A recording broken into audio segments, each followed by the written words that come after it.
মাঝারি আকৃতির আবদ্ধ রুমে তখনও বেজে চলেছে Hungarian suicide song, the glooming Sunday. ভেসে আসছে কিছু লাইন যেগুলোর ভাবার্থ ছিল এমন: প্রিয়তমা, আমি চাই আমার স্বপ্নরা তোমাকে আর জেঁকে না বসুক। এই হৃদয় তোমাকে বলে যাচ্ছে আজ ঠিক কতটা চেয়েছিলাম তোমায়।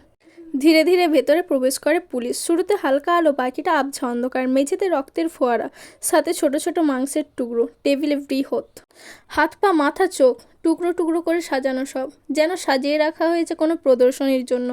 কাটা অংশগুলো দেখে বোঝার উপায় নেই অংশগুলো ঠিক কার শরীরে। নিচে পড়ে আছে Wuthering Heights tragedy plus time, my father before me, by the time you read this I will be dead, I was here. কাভারে লেগে আছে ফোঁটা ফোঁটা রক্ত। আরও পড়ে আছে কয়েকটি ব্যর্থ আঙুল। সিলিংয়ে ঝুলে আছে রশি। অন্য ফ্যানের বাতাসে ঝুলছে ধীরগতিতে। মেঝে এবং টেবিল ছাড়াও বইয়ের তাক, দেয়াল, চেয়ার সব কিছুতে ছড়িয়ে ছিটিয়ে আছে রক্তের দাগ। কোথাও এঁকে আছে মানুষ, কোথাও এঁকে আছে বিরহ, কোথাও এঁকে আছে প্রেম। নীলা বাঁধা পড়ে আছে চেয়ারে অজ্ঞান অবস্থায়। নীলার মাথা নেতিয়ে পড়ার ধরন, তার চোখ মুখ দেখে মনে হচ্ছিল বহুদিনের কাঙ্ক্ষিত কোনো ঘুম ঘুমিয়েছে সে। সে তখনও জানে না শ্রাবণ কোথায়, কেমন আছে, বেঁচে আছে নাকি মরে গেছে। শ্রাবণ তার প্রেমিকের নাম, যে তাকে ভয়ানক ভালোবাসত। নীলা তার ভালোবাসা সঠিকভাবে বুঝতে পারেনি কখনোই। তার কিছু চুল কপাল বেয়ে চোখ ছুঁয়ে এমনভাবে পড়েছিল ঠিক যেমনটা শ্রাবণ চাইতো। যখন তাদের সম্পর্ক ভালো ছিল তখন এভাবে চুল পড়া দেখলে সে নীলার সামনে বসে নীলার হাঁটুতে হাতের ভর দিয়ে নীলার দিকে এক দৃষ্টিতে তাকিয়ে থাকতো আর বলতো, আর কখনো ছেড়ে যেও না প্লিজ, বলেই নীলার কোলে মাথা রেখে বসে থাকতো। নীলা তখন শ্রাবণের মাথা সোজা করে তুলে ধরে চোখে চোখ রেখে বলতো, আমি চলে গেলে আমার পাগলটা কার কোলে এভাবে মাথা রাখবে? এবং শ্রাবণের দিকে তাকিয়ে হাসতো, ভালোবাসার হাসি। বিয়ের পর চোখের উপর চুল পড়ার দৃশ্য দেখার মতো কখনো কোনো আবদার করেনি শ্রাবণ। তখন নীলা ইচ্ছে করে চোখের উপর চুল ফেলে রাখলেও ফিরে তাকাতো না সে। নীলার সাথে পরিচয় হওয়ার পর থেকে তার পুরোটা জুড়ে ছিল নীলা। নীলা আর শ্রাবণের পরিচয় ভার্সিটি জীবনে। 2 বছরের জুনিয়র ছিল নীলা। আন্তঃবিভাগীয় বিতর্ক প্রতিযোগিতায় গ্রিক চরিত্র হেক্টর আর এক্লিসকে নিয়ে কথা বাড়াতে গিয়ে তাদের বাড়তি পরিচয়। প্রতিযোগিতার টপিক ছিল ইলিয়াড মহাকাব্যে কাকে বেশি পছন্দ এবং কেন। নীলা এগলিস আর শ্রাবণ হেক্টরের পক্ষ নিয়ে লড়েছিল। প্রথম দিকে অনেক এগিয়ে থাকলেও পরে চুপসে গেল শ্রাবণ, কারণ তখন তার পুরো মনোযোগ ছিল নীলার চোখ বেয়ে চুল পড়ার উপর, নীলার কণ্ঠের উপর, নীলার হাসি এবং নীলার খোলা চুলের উপর। চুপসে যাওয়ার পর বিতর্কে হেরে গেলেও পরে লাভই হয়েছিল শ্রাবণের, কারণ তার হঠাৎ চুপসে পড়া নজরে পড়েছিল নীলার। তাই তো বিতর্ক শেষে নীলা শ্রাবণকে বলে উঠল, আপনি এভাবে থেমে গেলেন কেন ভাইয়া? কিছুটা নিচের দিকে তাকিয়ে শ্রাবণ উত্তর দিল, এমনি, কথা খুঁজে পাচ্ছিলাম না। পেছন থেকে শ্রাবণের বন্ধুরা হাসতে হাসতে কী যেন বলতে চাইল। নীলা সেটা বুঝতে বাকি রইল না। সে লজ্জায় পড়ে গেল, শ্রাবণও তাই। শ্রাবণ বলল, আচ্ছা আমি আসি, আমিও, বলে দুজন দুদিকে চলে গেল। পেছন ফিরে তাকাতে গিয়েও কেউ তাকায়নি। ডিপার্টমেন্ট জুড়ে জুনিয়র মেয়েদের মাঝে এমনিতেও শ্রাবণের সম্বন্ধে অনেক ভালো ধারণা। সে অনেক ভদ্র, হাসি খুশি আর শান্ত স্বভাবের। কয়েকজন জুনিয়র ওকে অনেক পছন্দ করে। সেসব জুনিয়রের একজন হলো নীলা। চোখের উপর চুল পড়া ছাড়াও নীলার প্রতি শ্রাবণের আরও কিছু আবদার ছিল। শ্রাবণ ছিল অনেক গোছালো স্বভাবের, তবে যখন থেকে নীলার সাথে পরিচয় তখন থেকে অগোছালো হয়ে গেল। সে চাইতো নীলা তাকে বকাঝকা করে গুছিয়ে নেবে, আর তাই সে ইচ্ছে করেই অগোছালো হয়ে থাকতো। শ্রাবণ বলতো, কেবল তুমি গুছিয়ে দিবে বলে আমি অগোছালো হয়ে যাব আবার, তুমি নিয়ম করে শাসন করবে বলে আমি অনিয়ম করব বারবার। নীলাও শ্রাবণকে নিজের মতো করে গুছিয়ে নিতে লাগলো। নীলার প্রতি শ্রাবণের আরও একটি আবদার হলো, নীলা যেন তার সাথে অনেক ঝগড়া করে, রাগ কিংবা অভিমান করে। তাই সে মাঝে মধ্যে ইচ্ছে করেই নীলার অবাধ্য হতো, নীলাকে খেপাতো। ঝগড়ার এক পর্যায়ে নীলা যখন কান্না শুরু করতো তখন শ্রাবণ পিছন থেকে নীলাকে জড়িয়ে ধরে কানের কাছে মুখ নিয়ে বলতো, সরি, ইচ্ছে করে রাগানোর জন্য।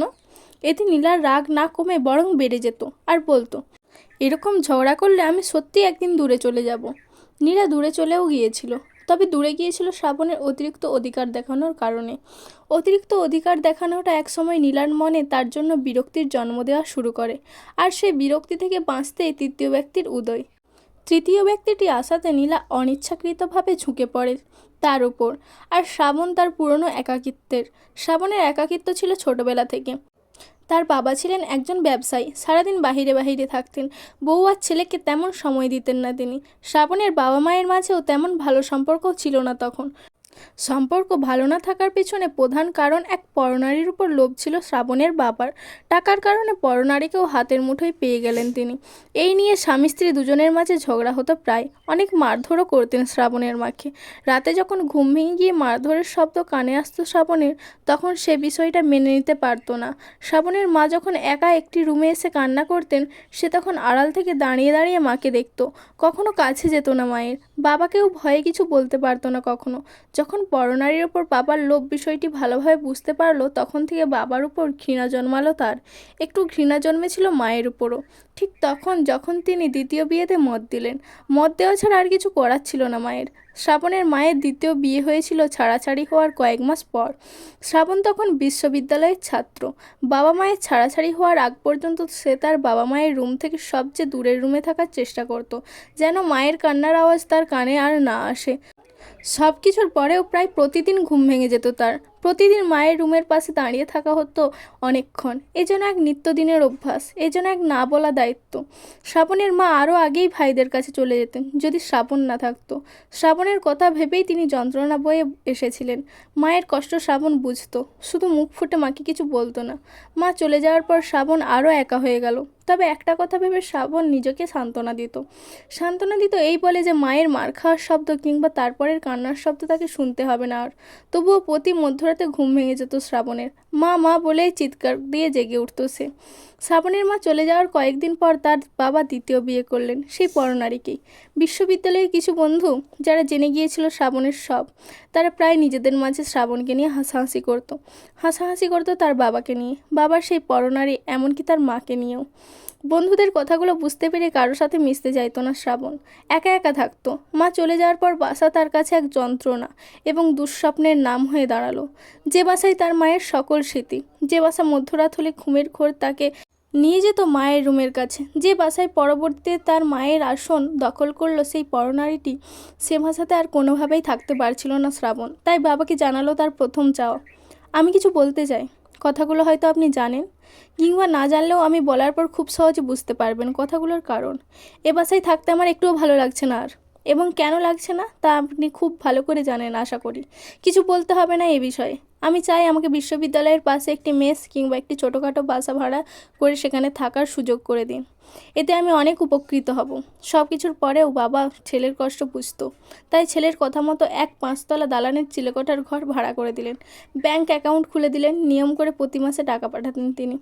চিলেকোঠার ঘরটি খুব পছন্দ হলো শ্রাবণের। নিজের মতো করে একাকী থাকতে চাইতো বলেই ঘরটি তার খুব বেশি পছন্দের। ঘরটি পছন্দ হওয়ার আরও বড় দুটি কারণ হলো, তার আগের ঘরে অনেক বেশি অন্ধকার ছিল, আলো আসতো না তেমন। আর চিলেকোঠার ঘরটিতে অন্ধকারের পাশাপাশি মাঝে মাঝে কিছু আলোও আসতো। এবং এ ঘরে মায়ের কান্নার জন্য আলাদা কোনো রুম বরাদ্দ ছিল না। মায়ের বিয়ের পর মাকে বলা তার প্রথম প্রশ্নটি ছিল, আপনাকে এত করে বললাম, তারপরেও বিয়েটা করলেন, এ বিয়েটা না করলে হতো না? কথার জবাব হিসেবে সেদিন মা কোনো উত্তর দেননি শ্রাবণকে, চুপ করেই ছিলেন। এ উত্তর মায়ের জানা নেই। বাবা থেকে আলাদা হওয়ার পর শ্রাবণ মাকে প্রায় দেখতে যেত। মায়ের কাছে কিছুদিন থেকেও গিয়েছিল প্রথম কয়েকবার।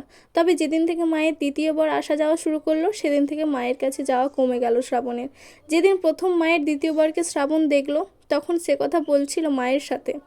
সেদিন শ্রাবণের মা শ্রাবণের তার বাবার সম্বন্ধে জিজ্ঞাসা করতে গিয়ে বললেন, তোমার বাবা কেমন আছেন? শ্রাবণের মা সবসময় স্বামীর কথা কম জিজ্ঞাসা করতে চাইতেন, অথচ তার আর শ্রাবণের বেশিরভাগ কথা জুড়েই থাকতো শ্রাবণের বাবা। মায়ের এ প্রশ্ন শুনে শ্রাবণের কণ্ঠে দীর্ঘশ্বাস। বাবা ভালো আছে।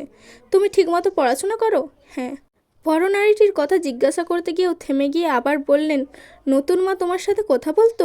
হ্যাঁ, বলতে চাইতো, কিন্তু আমি বলিনি কখনো। তোমাকে স্নেহ করতো? আমি ওনার সামনে যেতাম না তেমন। কেন, ভয় পেতে? শ্রাবণ তখন অন্যদিকে কথা ঘুরিয়ে মাকে বলল, আমি জানি সামনের ঘরে বসা লোকটি কে। আমি এই নিয়ে তেমন কিছু বলবো না আপনাকে, শুধু বলবো বিয়েটা না করলে হয় না? তুমি যেহেতু লোকটিকে চেনো এবং জানো যে কেন তিনি এখানে এ বাড়িতে, তাই নতুন করে তোমার আর কিছু বলার নেই। বেশ কয়েকদিন ধরে তুমি শুনে আসছো সব। সময় হলে তুমি নিজেই বুঝে যাবে এই বিয়েতে আমার মত ছিল কিনা এবং এই বিয়েটা কেন। কিছু কিছু সময় প্রকৃতির কাছে নিজেদের ছেড়ে দেওয়া ছাড়া আমাদের হাতে আর কোনো উপায় থাকে না। শ্রাবণ মাথা নাড়ালো। তাদের কথার মাঝে হঠাৎ লোকটি এসে হাজির, সাথে শ্রাবণের মামা। শ্রাবণ, এদিকে আসো তো, তোমার সাথে কিছু কথা আছে। বলেই মামা তাকে বের করে অন্য রুমে নিয়ে গেলেন। তারপর তাকে পাশে বসিয়ে বললেন, কেমন আছো শ্রাবণ? শ্রাবণ মায়ের রুমের দিকে তাকাতে তাকাতে বলল, জি মামা ভালো, আপনি কেমন আছেন? মামা শ্রাবণের দৃষ্টি আকর্ষণ করে বললেন, হ্যাঁ ভালো।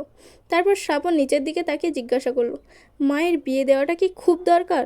দেখো শ্রাবণ, তুমি এখন ছোট না যে তোমাকে অনেক কিছু ঘুরিয়ে ফিরিয়ে বলতে হবে। তুমি সব কিছু বোঝো আমরা কেন এইসব করছি, কেন তোমার মায়ের দ্বিতীয় বিয়ে, কেন তোমার দ্বিতীয় বাবা, সব বুঝে দ্বিতীয় বাবা শুনে শ্রাবণ কিছুক্ষণ চুপ থেকে তারপর বলল, আমার বাবা বেঁচে থাকতেও দ্বিতীয় বাবা? তোমার বাবা কি কোনো মানুষ? একটা পশু সে। সে আমার বোনকে অনেক কষ্ট দিয়েছে, এখন আবার বিয়েও করেছে। তোমার মাকে তো আমরা অনেক আগেই নিয়ে আসতাম, অনেকবার বলেছিলামও। সে তোমার কথা ভেবে সেখানে পড়ে থাকতো। অনেক সহ্য করেছি, আর না, এই লোকটি তোমার বাবার মতো অমানুষ না। আর বিয়ের পর তোমার মা আর এ বাড়িতে থাকবে না, তুমি এসো মাঝে মাঝে, তোমার কোনো অযত্ন হবে না। চাইলে আমাদের কাছেও থাকতে পারো, তুমি থাকো, আমি তোমার মায়ের সাথে কিছু কথা বলে আসি। কথাগুলো বলে তিনি বোনের রুমে চলে গেলেন। শ্রাবণ চুপ করে বসে রইল মামা ফিরে আসার আগ পর্যন্ত। ভিতর থেকে কিছু কথা তার কানে আসলো, কথাগুলো তার মায়ের, মামার আর মায়ের দ্বিতীয়বারের।